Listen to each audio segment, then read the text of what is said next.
So today we are doing 5 different knife topics that have nothing to do with each other. I might start doing this segment, once or twice a week, if it does wind up going well. But the first topic of today is quick knife modifications. We have a few things from a couple different companies that we're gonna go over. The first one is from Rip's Garage.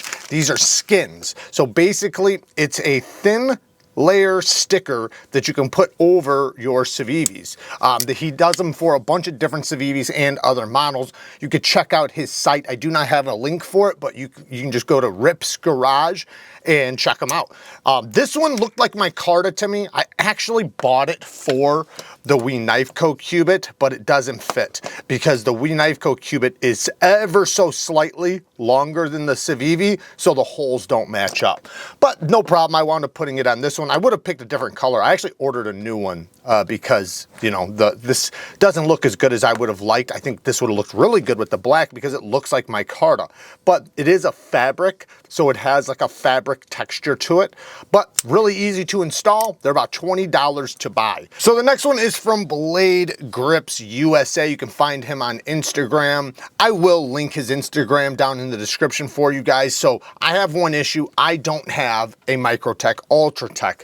I was hoping that this would fit over one of my other OTFs, but I can't find one that fits perfectly. Some of them fit okay, but not perfectly. So if I had an Ultratech, I'd put it on. So if one of you guys want to send me an Ultratech to check out so I can put it on, I will return it with this rubber grip. So it's a silicone grip, and I'll show you some pictures of what they look like from his Instagram. It's a pretty nifty idea. Definitely is going to add some texture to it and also protect your knife. So if you are a little bit tougher on it by dropping it and things like that, it's obviously not going to get, as tore up. Now, as far as sliding in and out of the pocket, I'm not sure how that would be because this is silicone and rubber tends to not do well going in and out of the pocket. I've had some knives that have rubber grips that they were horrible going in and out of the pocket. I have no idea about this one, but anyways, just figured I'd show you guys that one really quick. Now the next one is from NULL Knives, and this is for the Voodoo. Now the Voodoo is,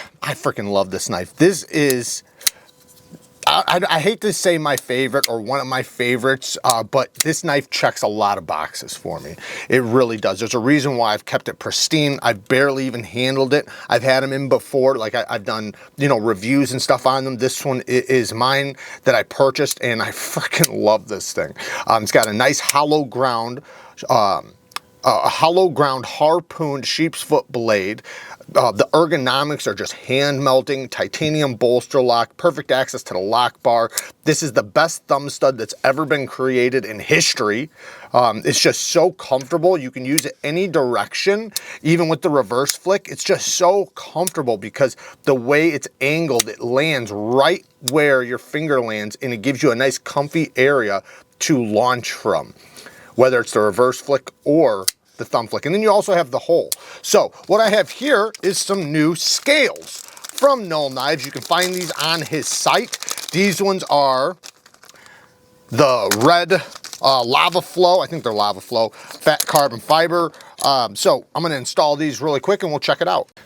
And there we have it. Now, I'm not sure which one I like more between the micarta or the lava flow because I really like this micarta. This is some of my favorite kind of micarta. Really good quality. You can see the fibers in it. I can tell that this is a high quality micarta. Now, I also love the fat carbon. I love lava flow, and this would look really sick if this was all black.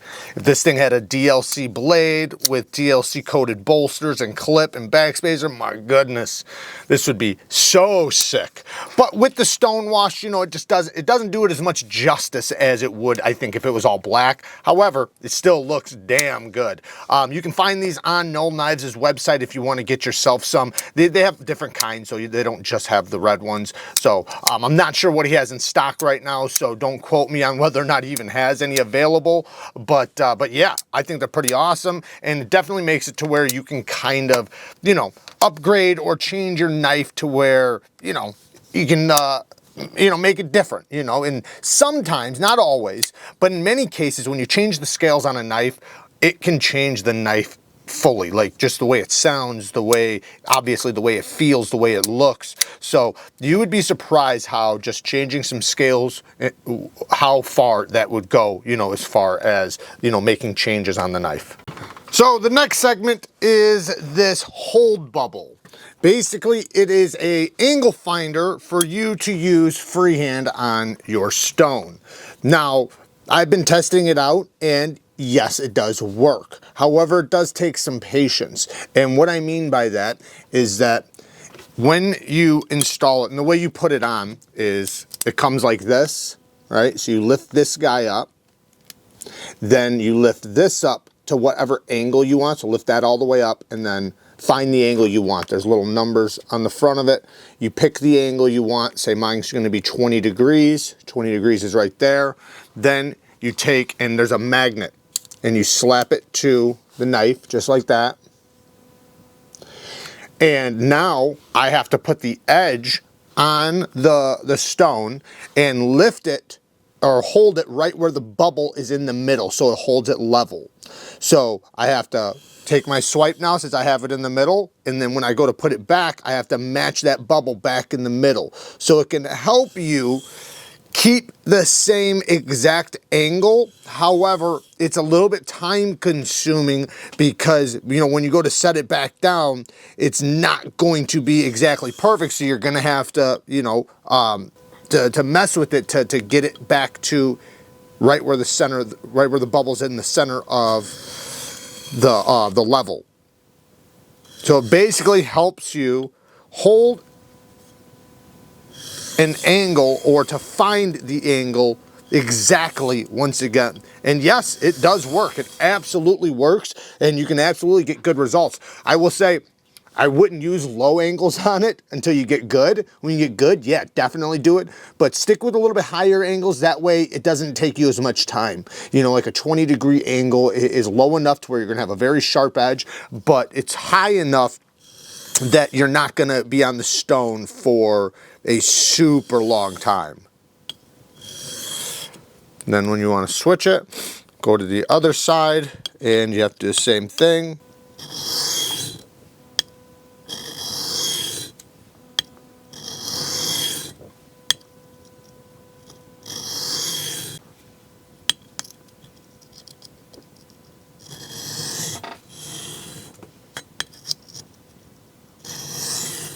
So all in all, this guy does work. It absolutely works. You know, it's just going to take a little bit of time, you know, because making sure you get that bubble perfectly level as you're going across the stone, while that's going to be really good as far as your edges go, because that's going to make sure your edges come out really, really well done, but it is going to take a little bit of time. But the more you do it, the more used to it you get, and the better you get at holding it level. The next segment is the Wii Banter with a Wharncliffe now. So we have a new version of the Banter. I love the Banter. I think it is a solid user knife. It originally came with a spear point blade, which I absolutely love. You know, you can get a full 4-finger grip. It's a compact knife while being super useful and basically like the perfect size.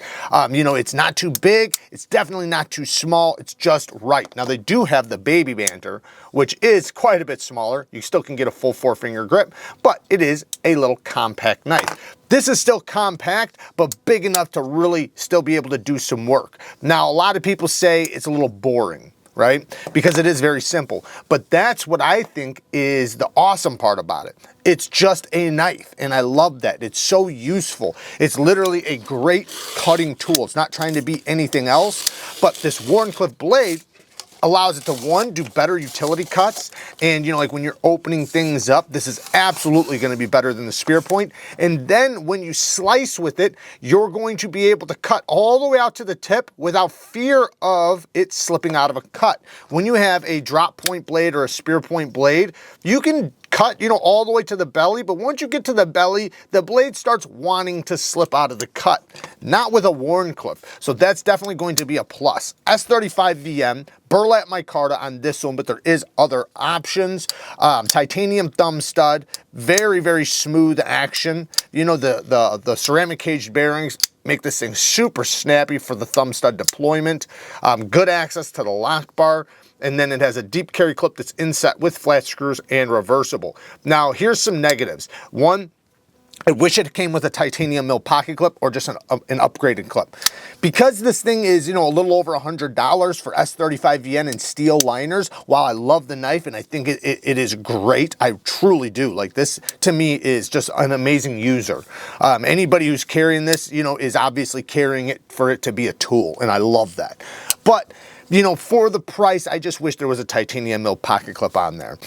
Other than that, I really don't have much. The sharpening tool and plunge grind is decent. They left you plenty of room. It's nice and thin behind the edge. Beautiful geometry. The ergonomics are perfect for a knife this size. So there's just so many great things, about this knife as far as using goes, right? So that's where this thing shines, is when you're using it. So if you're looking for a phenomenal cutting tool, just a great overall knife to have in the pocket, check out the Wii Banter. It also comes in an XL version, by the way, which is a full-size knife, which is a big knife. So I do have a full review on that if you want to watch it.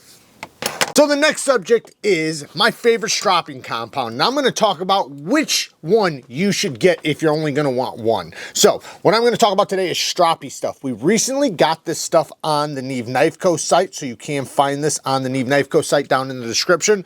It's my favorite because of the concentration. Now, I've been through a lot of different stropping compounds, and they are not all built the same. And ever since I started using diamond emulsions, I've never went back to the chromium oxide or aluminum oxide compounds. All those, in my opinion, they suck. They suck. They're okay for the time being, like when you're learning, but once you go to diamonds, like I said, you'll never go back. They're so much more effective. Now, what I really love about stroppy stuff is, one, the concentration. There are so much diamond in here, and it's suspended throughout, the emulsion, so that, one, you don't have to shake it. You can if you want to, but it's very consistent across the strop. The ones we have on the store, or the on NEEVEKNIVECO, is a 30 mLs, and then we have the small 5 mLs, which are sprays. So they dry in like 30 seconds. You just easily spray it, wipe it around, and then let it sit for like 30 seconds, and you're ready to strop. So they dry really fast. They're very effective. Now, if I was gonna recommend just one micron to go with, I'd get the green 6 micron if you're wanting a one and done. If you want to be able to do mirror polished and toothy edges all in one, go with 6 micron. However, if you're not worried about mirror polishes, get the 9. The 9 micron is my absolute favorite. It's the most aggressive, and it's going to work on the majority. It's going to be superior on most edges. The edges that it's not going to be superior on is mirror polished. And in that case, lower than 6 micron would be the best, like 1 micron, quarter micron, half micron, even 3 micron would be the best for mirror polishes. 6 micron works on it because it's not aggressive enough that it really scratches it, but it does, help maintain it, and it helps bring back the bite. But it also is toothy enough, or has enough grit, that it works on toothy edges too. So that's why I say 6 micron if you want to be able to do everything and you only want one stropping compound. But if you're gonna get multiple strops, then I would say, get a 1, a 6, and a 9. If you get 1, 6, and 9, you're pretty much good to go. And like I said, if you're not doing mirror polishes, just get a 9 micron. It's the best in my opinion. I love the 9 micron. Now, we have all different other microns too, and you can get the whole lineup if you want to, which is really cool because it will make it to where you could technically strop to a mirror polish if you really wanted to. If you are gonna get a bunch of different microns, I recommend getting more of a tan leather. That way you can see the color a little bit better. The black, you can see it. Like, this is the orange. I just sprayed it with the orange one, the 9 micron, and you can see it. But after the steel particles start getting on the surface, it might start turning gray, and in that case, it will start blending in and it might not work as good. If you're only gonna have 1 or 2, then it's not that big of a deal, but if you're gonna have a bunch of them in different microns, then getting a tan leather, you'll be able to see it a lot better. Anyways, there are other companies that do diamond emulsions very well. like Gunny Juice. Gunny Juice is great. I've recommended them for a long time. I tend to lean more towards stroppy stuff now because the color coordination. So I don't ever have to worry about cross-contamination because I can see what color's on my strop. So, and all of them are a specific color. So, you know, I like that. And like I said, it's so easy to apply. I love the spray. Gunny Juice has a pump. I don't think they have any sprays, but they have a pump and then you got to rub it around, which, you know, with the sprays, you could spray it and rub it or just spray it. It's up to you, but you don't need much. You want a very thin layer over the top of the surface because wherever the emulsion touches, diamonds are there. So you don't need to make it really thick, you know, a thick coating or anything like that, which makes these last a very long time. Obviously reapply it as needed, but you will not have to reapply it as much as chromium oxide, which breaks down much faster. The reason why the diamonds are more effective and better than the chromium oxide is because the chromium oxide breaks down. Diamonds are harder, right? Diamonds are harder, so they last much longer. The chromium oxides, especially with very hard steels, it breaks it down and it basically shatters the abrasive that you really want, and it just breaks it down and it winds up not being as effective or lasting as long, you know, so then you have to keep reapplying it. With the diamonds, they stay very hard on the surface and they allow it to be effective for a long time and be more effective even in the short time. So like I said, these things will be linked down in the description. We do not have regular strops. I would recommend just going to Amazon and just get yourself, you can make yourself a strop. Two, you could just buy any $20 strop. You know, I wouldn't go too cheap, like extremely cheap, but I would say 20 bucks and above, you can get a good strop. These ones are from Stroppy Stuff. You can buy these if you want. They are very expensive though, so it's hard for me to recommend them. So just being honest. And then the last thing for this video is about the KIZER Milw in S45VN with a DLC coated blade, a polished DLC coated blade, which is absolutely gorgeous. Now I know these sold out quick. You guys are probably wondering, when will they be back? March 27th. So if you're wanting to get one of these and was not able to, March 27th, I reached out to the company and asked, hey, when are these things going to be back in stock? Because people were asking me, and they said March 27th. So just, you know, if you're trying to get one and you want to make sure you get one, I'm not sure how many will be in stock when they do drop again, but it's a good one. It's a good one. One, the Milw is already a great knife. Phenomenal knife. The fidget factor is like 10 out of 10. This thing is insanely good as far as fidget factor goes. As far as being a tool and a knife, very ergonomic, great blade shape. You know, it doesn't have a regular flipper, so you can use it in any grip and choke up really close to that edge.